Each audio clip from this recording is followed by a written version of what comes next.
kami siap menjadi alat untuk memisah kedua kekuatan ini. Kami siap. Memang kami juga memang punya pemikiran untuk mencari negara Yahudi.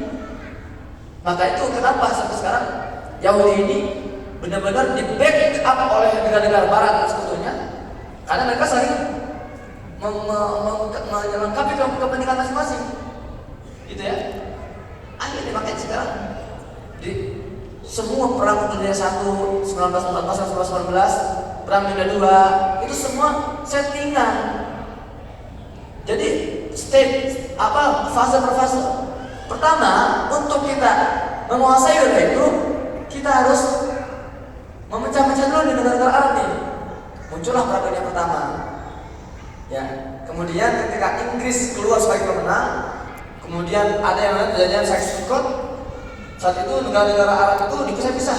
Setelah Turki Utsmani runtuh, Saudi Arabia dikasih negara sendiri, dikasih bendera sendiri, dengan hukum sendiri. Kuwait, Irak, kemudian Qatar, kemudian Uni Emirat Arab. Memang sudah dikondisikan. Kalau sudah dipecah-pecah, masing-masing punya garis demarkasi sendiri, punya presiden sendiri, punya bendera sendiri, nanti gampang seterusnya.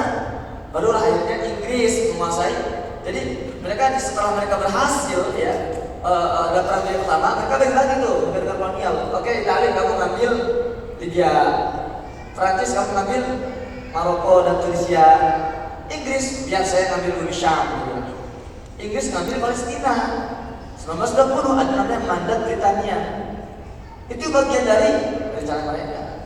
Nah kemudian juga seperti halnya itu settingan. Perang dunia kedua juga itu lanjutan dari drama itu. Akhirnya yang tadinya liga bangsa itu diubah menjadi PBB, Perserikatan Bangsa-Bangsa. Makanya ketika saya diwawancara oleh televisi Rusia, saya di Gaza nih, saya dikoleng oleh televisi Rusia yang namanya RT, Russian Today. Saya ditanya oleh dia 3 pertanyaan. Pertama dia nanya gini, emang ada terowongan di bawah RSI terus ke Indonesia? Saya bilang nggak ada lah, orang saya bagian yang bangun. Saya kan yang bangun dari awal. Saya sama tim Mercy 2011. Saya mantauin dari hari per hari itu nggak ada, gitu loh. Kedua dia tanya, terus emang bener ada wilayah aman di selatan karena Israel itu memaksa wilayah penduduk Gaza di utara untuk mengungsi ke selatan? Saya bilang nggak ada, saya di selatan, saya bilang. Dan ketika kita ngobrol, tadi bombardir di sekitar saya. Bahkan setelah warga Gaza utara itu mengungsi ke selatan, rasio pembantaian di selatan lebih tinggi dibanding utara. Jadi saya bilang nggak ada tempat aman di Gaza ini. Bahkan saya pun ngobrol dengan Anda ini, saya bilang saya sedang menunggu giliran penampung. Karena semua yang terbunuh saat itu sama kayak saya, nggak ada pikiran mau penampung. Mereka lagi bersama keluarga di rumah, lagi ngobrol, lagi aktivitas juga. Saya bilang gitu, saya pun sekarang ini lagi nunggu giliran aja, saya bilang. Ketiga dia nanya, terus setelah semua aksi di jalan-jalan seluruh negara-negara Eropa, Afrika, bahkan Indonesia, dia bilang gitu, Indonesia sedikit. Bahkan PBB juga sudah mengecam serangan ini dan mengatakan ini kejahatan perang. Kenapa Amerika dan Israel juga berhenti? Jawaban saya sederhana, nggak usah aneh.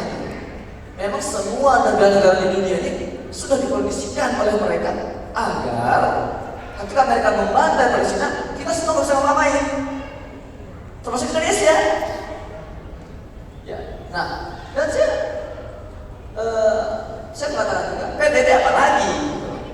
PBB ini adalah bagian, ini alat Amerika dan Israel untuk melegitimasi jajahan Palestina. Gak ada yang harus sama sekali, gak berguna. Makanya wahai anak muda, kalau kalian merasa suatu hari merasa tidak berguna dalam hidup, ingatlah ada PBB yang lebih tidak berguna dari kalian. Takbir. Nah jadi